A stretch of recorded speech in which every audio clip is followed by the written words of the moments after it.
Hello everybody. In this lecture I will be discussing with you about continuing with the biasing techniques. The next biasing technique will be voltage divider bias. It is alternately called self bias or emitter current bias, but most popularly called as voltage divider bias. So among all the techniques, this technique is most widely used. The name voltage divider has been given to this biasing technique because of the use of a voltage divider circuit for the base circuit. The diagram of the circuit should look like this. For an NPN BJT,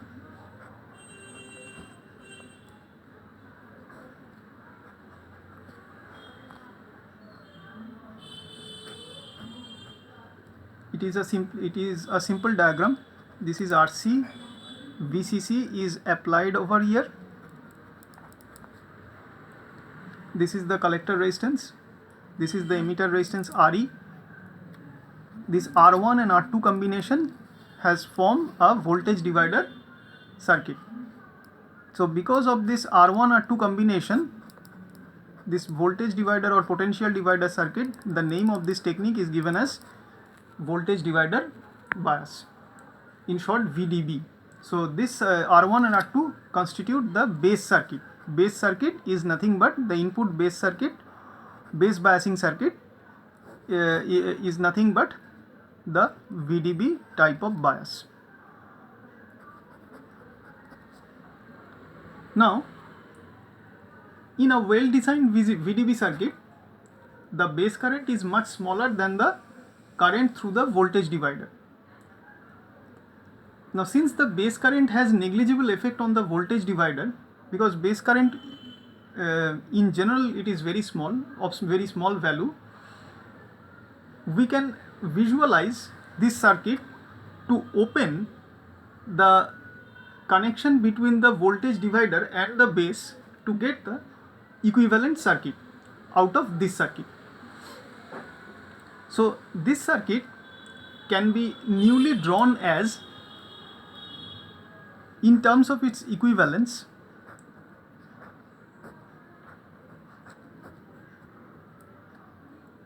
like this: R1 and R2 center tapping, and that voltage is plus VBB, that is the base biasing voltage, and this is the applied external voltage VCC. So these two circuits are equivalent. And why these two circuits are equivalent? Because the current that is passed through this potential divider circuit will be much higher as compared to the IB, that is the base current. So that's why this circuit can be called the equivalence of this circuit. Now in this circuit, the output of the voltage divider, how can we find, this is the simplified form. So from here we can write VBB as VCC into R2 by R1 plus R2. This is how this can be written. This is written as per potential or voltage divider rule. That means when there is a series connected to resistance with a center tap in between, that center tapping point voltage representation can be done like this by the ratio of these two terms, R2 and R1 plus R2. This is the potential divider rule multiplied by the applied external voltage. Now ideally this obtained voltage VBB will be the base supply voltage for this circuit. So this circuit will be further simplified as, so this can be further simplified like this one.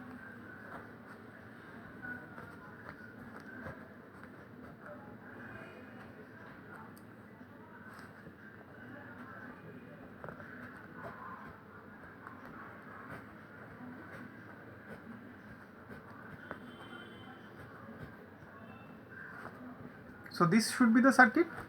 Here it should be plus VCC, this is RC, this is RE as usual like the previous, because this is the simplified form of the last circuit, just previous circuit. And we have found this base biasing voltage, this is VBB, and the value of this VBB we have found previously, which is VBB equal to VCC into R2 by R1 plus R2, and this value will be the voltage value of this source, biasing source. So this is the third simplified form of basic voltage divider bias circuit. Now, as it is understood easily that the voltage divider bias is actually emitter bias in disguise, because, and that's why the name emitter current bias has been given, because initially we have described that there are two basic biasing techniques, base bias and emitter bias, and that emitter bias is quite similar to that to this voltage divider bias. So we have seen that the emitter bias is useful for amplifying circuits of the BJTs. So we can say that equally the voltage divider bias circuit, this technique will be equally very well suited for transistor amplifier operation. So we can say in other words that the voltage divider bias will set up a fixed value of emitter current because of its similarity with the emitter bias circuit, because we know emitter bias circuit will be fixing up the emitter current, and it will result the fixation or the location of the Q point almost at the middle of the load line, and it will be independent of current gain. That means it will be immune to the changes of current gain beta. So this is one important property for this voltage divider bias circuit, which is nothing but fixing of IE resulting in fixing the location of Q point irrespective of changes in beta DC. So this is an important property for voltage divider bias. Now there will be some little bit error in this simplified approach. We will see that in later in some separate discussions. But the crucial point in this discussion is, in any well-designed circuit, the error using this particular diagram, simplified diagram, will be very small, and hence the designer of this circuit will deliberately choose the circuit values accordingly, so that from the first circuit can be simplified up to this one for analysis purpose. Now once this VBB is calculated and we have drawn this circuit, simplified form of circuit of voltage divider bias,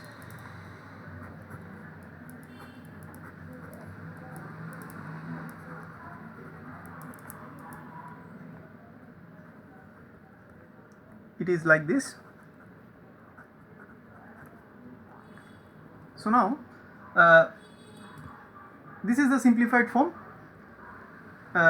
So we can write the first basic equation for here is VBB equal to VCC into R2 by R1 plus R2. This is the first basic equation. The second basic equation is VE, emitter voltage, is equal to VBB minus VBE. You can easily understand from the input loop. This is a working equation from the input circuit because this is VBE.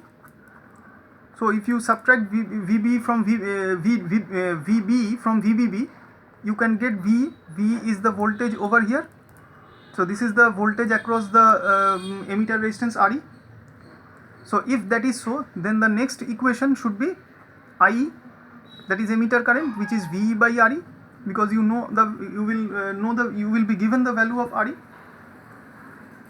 Now IC will be approximately from this value of IE, IC can be found, which should be approximately equal to IE. And now from the output loop, you may write VCC equal VCC minus ICRC, this VCC minus ICRC, and that should be the value of the collector voltage. This is VC, this is nothing but VC, and that is the whole voltage of this one, VC, along with the VCE and the voltage across the resistance RE. So the final equation should be VCE, and VC is the voltage between VC and VE. So VC is this one and VE is this one, so combining VE is this equation and VC is this equation. So by combining these two we can write VCE, so VC minus VE is VC from here. So all these equations will be useful for doing the problems on voltage divider bias and designing the voltage divider biasing circuit. Now all these equations are based on either Ohm's law and Kirchhoff's law. So if we summarize the steps of analysis, first you need to calculate, the first step is, what is the first step? You need to calculate the base voltage VBB out of voltage divider. So first you need to calculate VBB from voltage divider in its first step, in your first step. In the second step, what you should do? You should subtract VBE from that value. Subtract VB means VBB minus VB you have to do to get the emitter voltage. That means this one, this equation. Now divide the emitter voltage by emitter resistance to get this one. So this is the first equation. This is the first step. This is the second step, and this should be the third step. This is first, this is second, and this is third step. The fourth step is collector current approximately equal to emitter current, this one. And the fifth step is calculate the collector to ground voltage. That means calculate VC using this equation. This is the fifth step. And finally you should calculate the collector to emitter voltage, because finally you need the Q point. So to get the Q point, one important parameter is VCE. So in the sixth step, or the last step, final step, you should be finding VCE as VC minus V from the previous equations, that is equation number 2 and equation number 5. So this is from using equation 2 and 5. So now let us see how to find the load line from the voltage divider biasing circuit, and from there the Q point. But we have already seen in this steps that VC is obtained in this fashion and IC is also obtained in this fashion. So already from here we have gone through all the steps to find the Q point. Now if these values are plotted on the this VC and IC set of values in this manner, if we plot on the graph paper, we should get the Q point, and the diagram will look like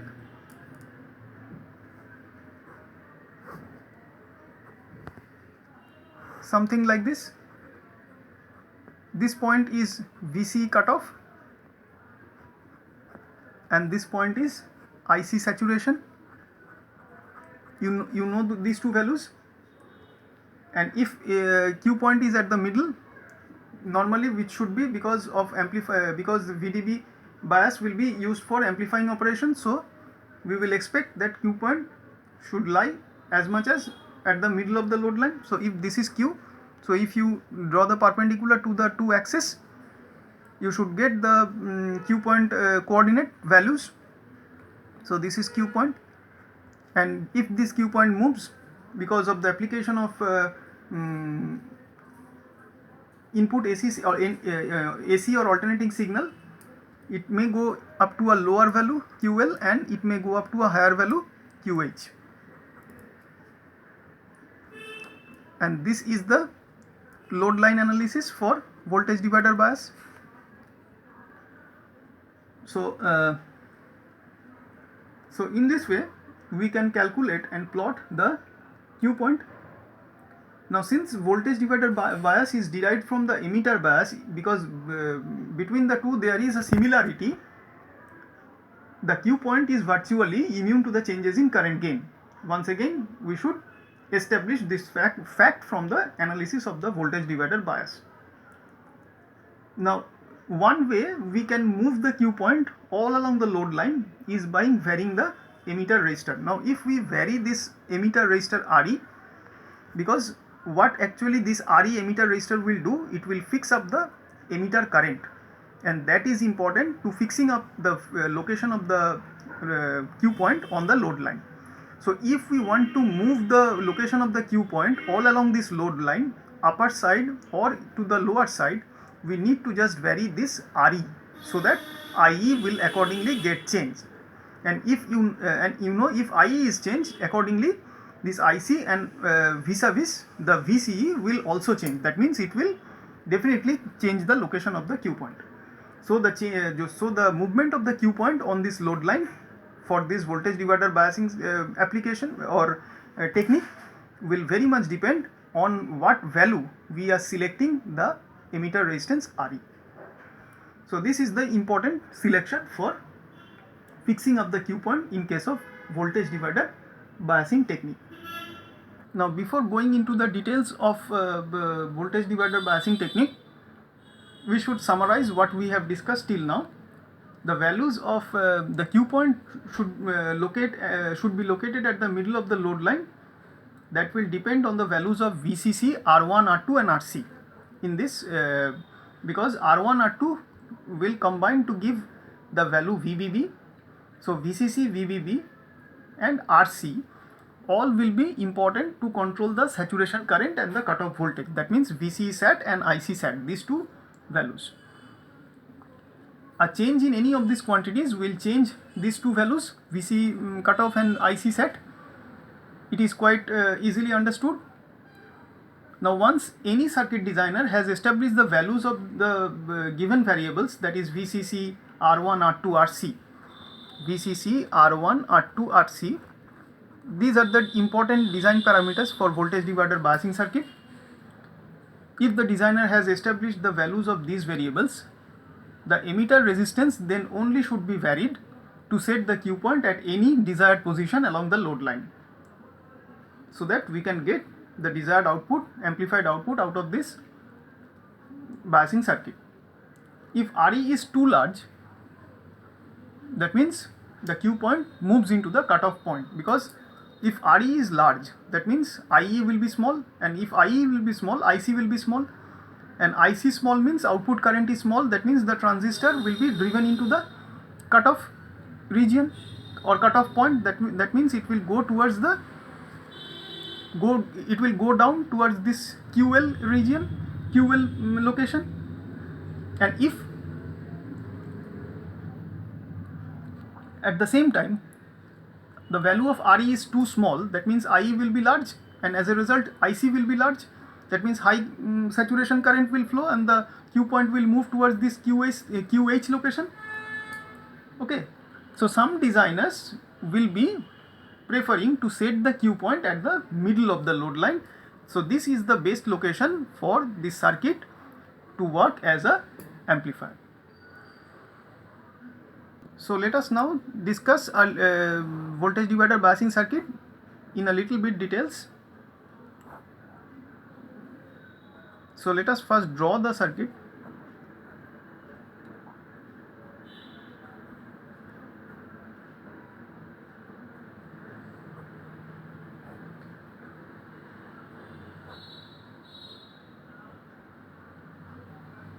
This is plus VCC.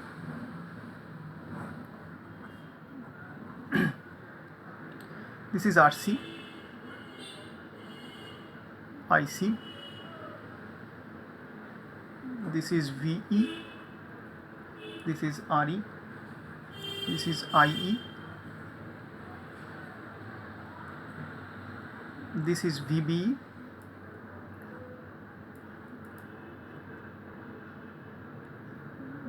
this is R1, this is R2,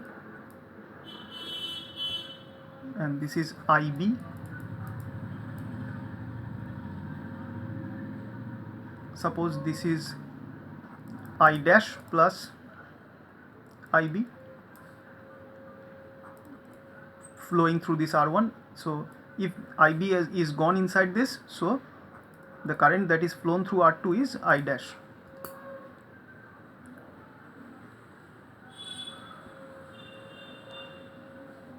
Another one, the voltage across this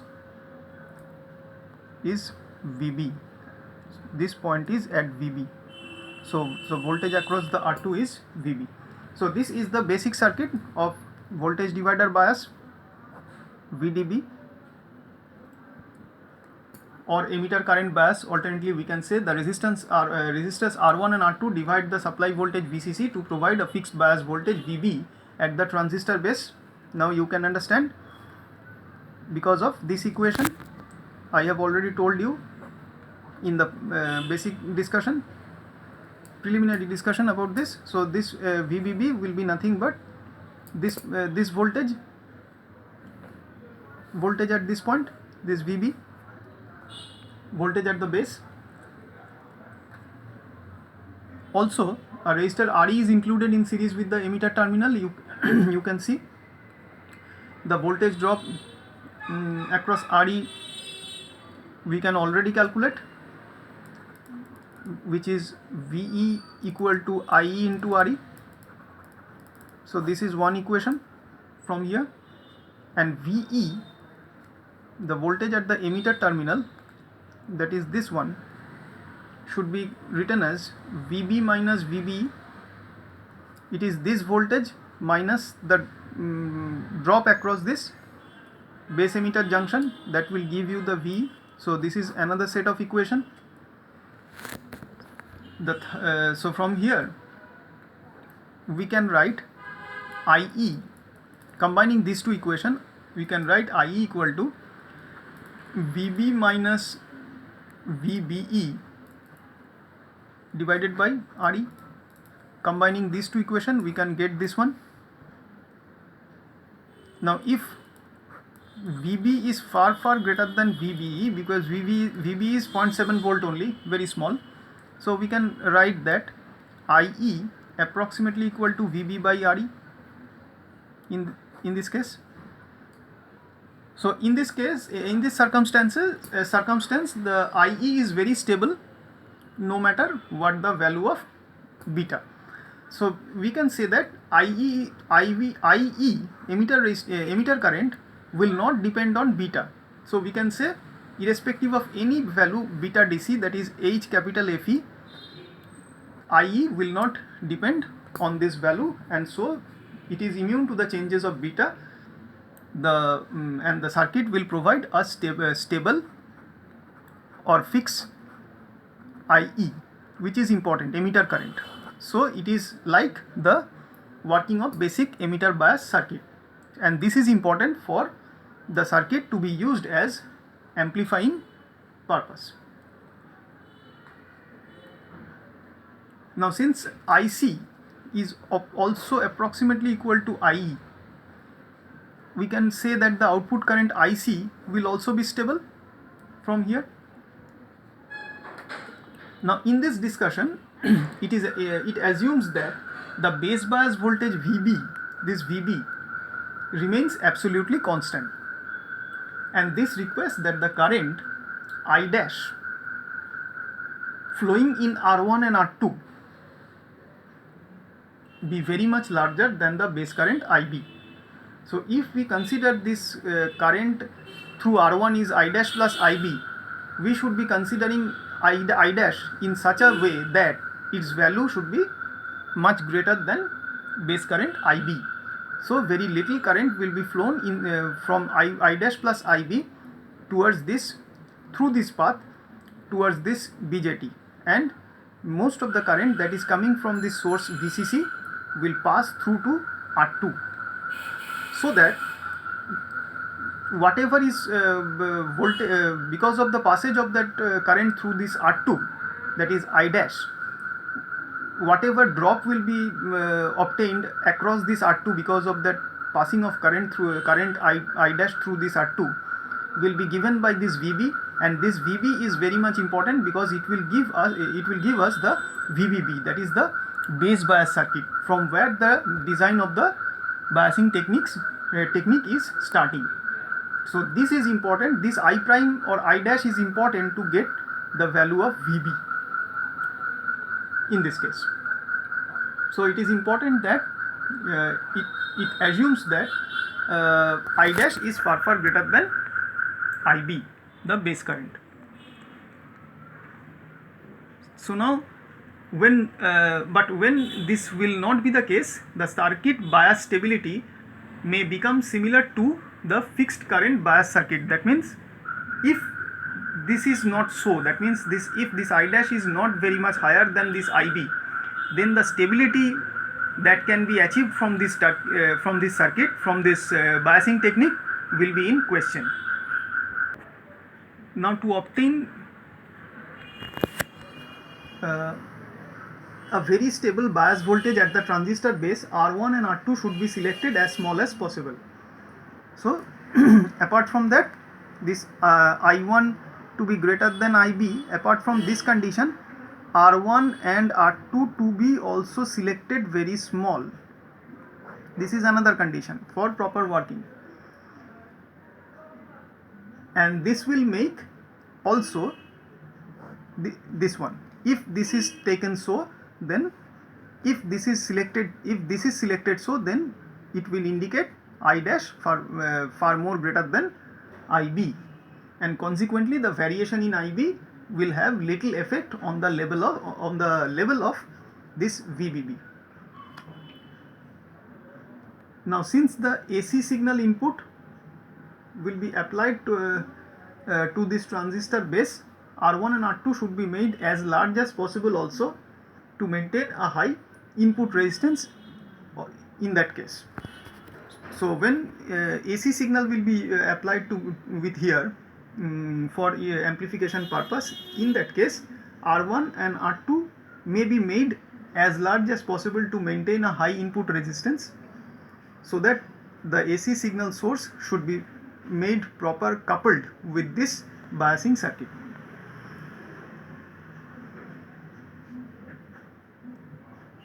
But this may conflict with our requirement of R1 and R2 to be small. So to deal with this conflicting requirement, we need to make I dash approximately equal to 1/10 of the transistor collector current. Now to balance between these two conditions, so for AC source coupling, again R1 and R2 be made large. So now if we want to optimize between these two requirements, what we should do, we have to make I dash, this current I dash, to be restricted to such a value which should be approximately equal to 1/10 of the collector current IC. So if this is maintained, then there a compromise can be made between these two conditions. So this gives a reasonably large value of R1 R2 while still keeping. So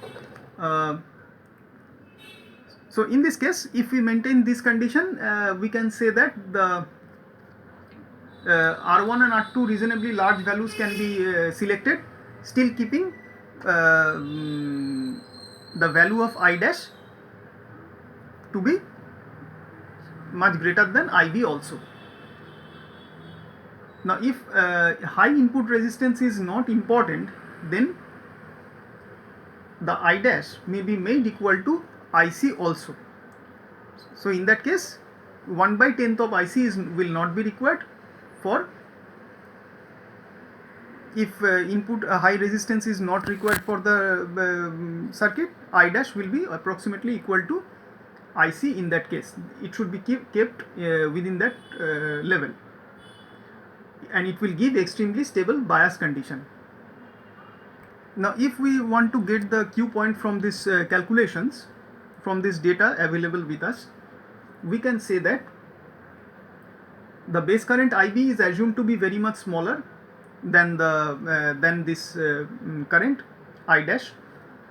So the current passing through R1 is predominantly due to I dash, not because of small value of IB, and so the whatever current is flown through R2 is shown as I dashed also, and that is quite reasonable, and this will allow the voltage VB to be calculated from the voltage VCC using the potential divider rule between R1 and R2. So now that is, that equation, which is nothing but this equation, calculation using this equation, and from there you can also calculate how do you now you know how to calculate the IE. IE is given by this equation, and since thereafter we can say that IC is approximately equal to IE, that is this equation, so we can say that VCE equal to VCC minus VCE. We can calculate VCE to find the Q point, that should be VCC minus IE into RC plus RE, combining all these equations. So now if we want to assess the performance of this biasing circuit, it may be redrawn in a new fashion. So let us first draw that circuit.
So this is the circuit.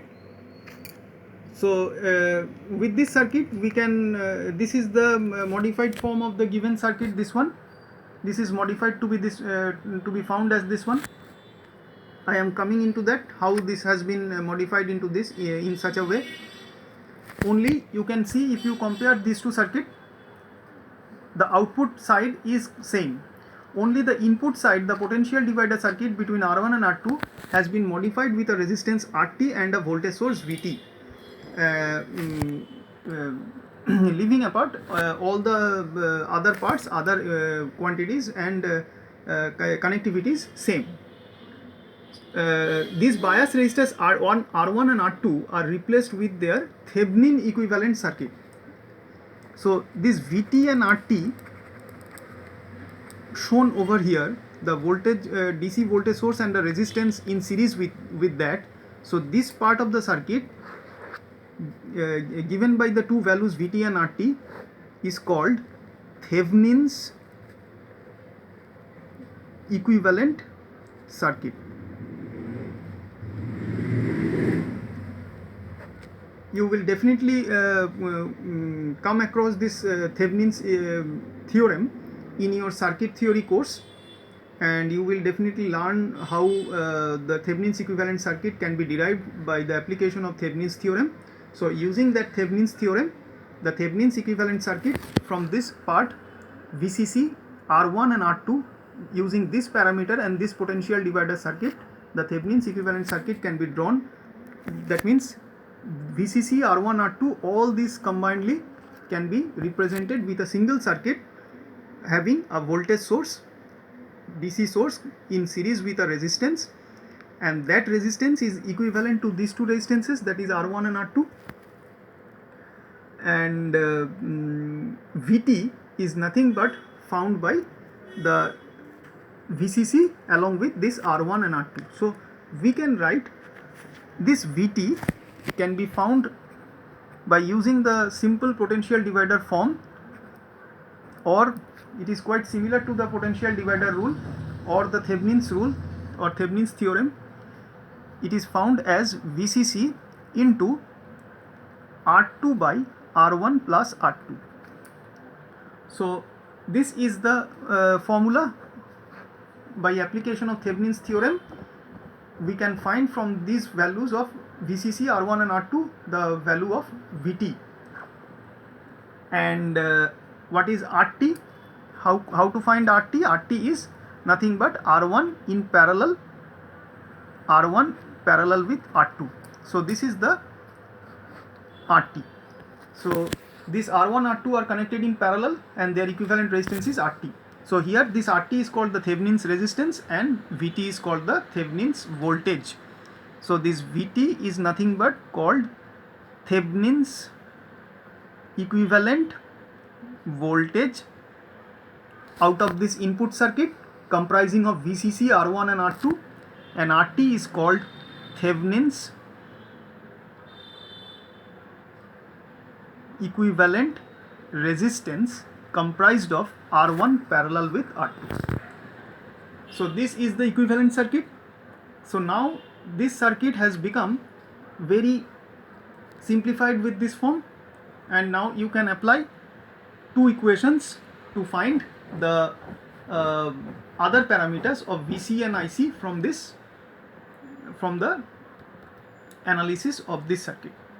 So now we may write from here, from this circuit diagram, VCC should be found as ICRC plus VCE from the output loop, considering the output loop or the output circuit, ICRC plus VCE plus RE into IB plus IC, because IB plus IC means it is IE. So IE RE, that is the drop across the emitter resistance RE. So this is the output equation for the last drawn circuit, and at the input side or the input loop or input circuit, we may write the equation as Vt, that is the voltage source, using KVL. Obviously this is also using KVL in the output loop, and KVL in the applying KVL in the input loop, we can write Vt equal to IBRT plus VBE plus RE into the same IB plus IC. That means it is all about IE. So these two equations are the basic design equations for the last drawn circuit. So using these equations we can solve the problems, numericals, and also solve some design problems based on the voltage divider biasing technique. Important to note that here the beta or HFE was not employed in the calculation for this case. This shows that variation in beta should not have any effect on the bias conditions discussed till now under this voltage divider biasing technique. So we can say that the operation of the performance of this circuit of this technique is immune to changes of beta. That means irrespective of any temperature or changes in beta or changes in BJT, the Q point or the biasing technique will work as it is, and the Q point will remain stable or fixed because of getting fixed emitter current out of this, out of analyzing this biasing technique. Now we may improve the stability in different fashions of this biasing technique by keeping the Q point fixed. If R Thevenin means RT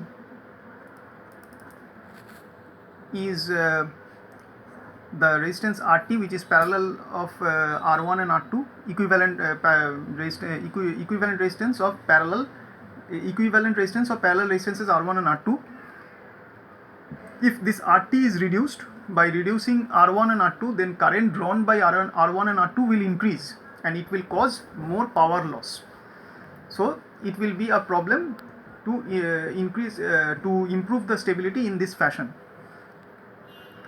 On the other hand, when RT is held fixed, this resistance, but RE is increased, RE means the emitter resistance is increased to make the circuit more stable, the supply voltage VCC must be increased also to make the Q point unchanged.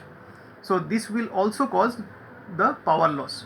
So in both the methods there will be some advantages and disadvantages also to ensure the stability of this biasing technique, and also to fix the Q point at a certain location at the same time. Now when the above circuit, when the circuit of the used in this technique is used for amplification of AC signals, there will be an AC voltage drop across the emitter resistance RE, and this will produce a negative feedback because the emitter resistance is connected with the ground, and through the ground and the ground of the VCC it will provide a negative feedback path to the circuit, and you will see in a later topic that a negative feedback means it will reduce the gain of the circuit. That means, and the gain property of an amplifier is a very important property, and if that reduces, that means it is very not healthy. It is not a very healthy picture for a transistor amplifier.